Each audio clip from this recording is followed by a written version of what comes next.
ici Fabienne, intervenante en éducation et comportement canin. Je vous présente aujourd'hui Clifford, ou Cliff pour les intimes. Cliff est un Golden Doodle de 10 mois, donc un beau grand chien en pleine adolescence. Clifford est un chien qui est très affectueux, il aime se coller sur les humains. J'ai d'ailleurs pu en profiter grandement lors de mon évaluation avec lui. C'est vraiment une soie, c'est le fun de se coller après lui. C'est un chien qui connaît déjà un paquet de trucs, il a une bonne base en freestyle, c'est un estomac sur deux pattes, ça apprend bien, ça apprend vite, puis il veut apprendre. Fait que pour quelqu'un qui a envie de pratiquer, d'apprendre toutes sortes de trucs à son chien, c'est vraiment un excellent candidat pour ça. Niveau des manipulations, il est à l'aise avec les contacts. Si jamais il y a des petits, il y a des petits accros encore ici et là, on sort les gâteries puis vraiment ça va bien aller puisque encore une fois c'est un grand gourmand.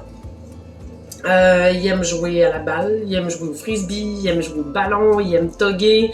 C'est un chien qui a de l'énergie, qui va avoir besoin d'une bonne dose d'activité quotidienne, soit d'activité physique, masticatoire, intellectuelle, mais on a besoin de le faire travailler puis de le faire bouger. C'est normal, c'est un ado. Il en a besoin, faut y en donner.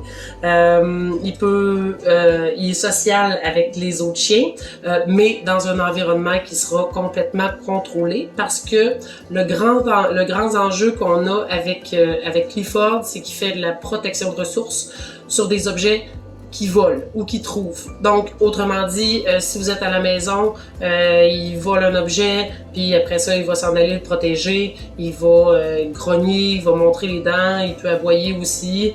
Fait qu'il faut vraiment mettre ça dans notre tête de liste de choses à travailler avec lui. Donc, avec les autres chiens, il pourra jouer avec eux dans un environnement qui est contrôlé, où il n'y a rien à voler, où il n'y a pas de jouets. Il sera sociable, mais pour ça, il pourra pas habiter avec d'autres chiens, ça c'est certain. Et pour le même problème, on va chercher une famille qui est sans enfants aussi, du moins sans petits-enfants. Ça pourrait être des adolescents, ça pourrait être des jeunes adultes, mais il faut vraiment des personnes qui sont capables de bien comprendre son langage, de respecter son espace et qui pourront coopérer au travail qu'il y a à faire pour modifier ce comportement-là. Mais soyez rassurés, la protection de ressources, c'est un comportement qui se travaille, c'est quelque chose qui se modifie. C'est possible de changer ça, mais vraiment pour éviter des situations fâchantes, pas d'enfants, pas de chiens. Sinon, qu'est-ce qu'on peut dire? Niveau de la laisse, la marche en laisse, Clifford est un amour dans un endroit où c'est calme. Par contre, c'est un chien qui va être réactif aux autres chiens quand il est en laisse et il va faire de la réactivité aussi aux roues. Donc, les vélos, les autos, les motos, ça se peut qu'il y ait une envie folle aussi de courir après un écureuil. Fait qu'il y a du travail à faire encore en laisse. Mais comme il y a une bonne base déjà d'établie, suffit de faire un travail d'entraînement, des sensibilisations, puis vous allez y arriver, là. Mais en attendant, on le sort dans un milieu calme, puis on profite d'un beau grand chien qui marche bien avec nous. Niveau du jeu, autrement que jouer avec ses jouets, quand il joue avec les humains, il va avoir encore tendance à mordiller. Il saute sur les gens puis il vient les chercher avec ses dents. C'est rien de méchant. C'est vraiment juste une façon de jouer, un peu comme le ferait encore un chiot. Fait qu'il va y avoir du travail aussi à faire à ce niveau-là.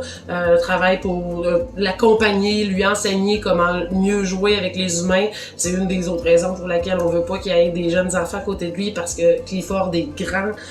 C'est un chien qui fait déjà 75 livres, il a juste 10 mois, fait qu'il va prendre encore de l'espace, encore plus. Fait que c'est ça, il va falloir lui apprendre à mieux se contenir et éviter ces comportements excessifs-là avec les enfants. Niveau de la cohabitation, en ce moment, il habite avec 2 chats, ça se passe quand même bien. Il est capable d'être tranquille, de leur laisser leur espace, mais il y a aussi des envies folles de courir après eux. Pour lui, apparemment, c'est un jeu, ce qui n'est pas tout à fait le cas pour les chats. Donc, autrement dit, ce serait possible pour lui d'habiter avec des chats, mais ce sera vraiment à surveiller puis laisser des points de fuite aux chats, très important, pour évidemment que son jeu de poursuite reste un jeu. Et aussi, comme il y a le problème de protection de ressources, ben c'est sûr qu'il faut faire attention pour pas qu'il y ait un incident entre lui et le chat, mais somme toute, ça pourrait être possible pour lui. Cliff pourra pas non plus vivre en appartement ou dans des jumelés ou maisons arrangées parce que sa réactivité se transfère à la maison aussi, donc il va aboyer et grogner aux fenêtres. Apparemment, il y a eu une grande amélioration qui était faite à ce niveau-là, mais il en reste encore à faire. Fait que pour être sûr que tout se passe bien, on va chercher pour lui un milieu calme. Ça peut être en banlieue, ça peut être en campagne, on veut juste pas des voisins autour. En résumé, ce qu'on veut pour Clifford, c'est donc une famille, soit personne seule, couple avec enfants, de grands-enfants, des adolescents ou des jeunes adultes. Clifford est peut-être pas le chien que je recommanderais à une famille qui a jamais eu d'autres chiens avant. Juste pour le problème de protection de ressources, l'aider, négocier avec un adolescent. Moi, j'aime ça, mais c'est sûr que c'est toujours un petit peu plus intense. Fait qu'une famille qui a déjà de l'expérience avec des chiens, ça pourrait être vraiment plus avantageux pour lui. Donc, c'est ça. Si vous avez envie d'avoir un super chien qui est autant colleux que gourmand pour apprendre à travailler avec vous, on a vraiment un super candidat qui demande juste du temps, de la patience et des bonnes méthodes pour modifier ces comportements-là qui se travaillent et qui feront de lui, une fois travaillé, un super chien. Merci!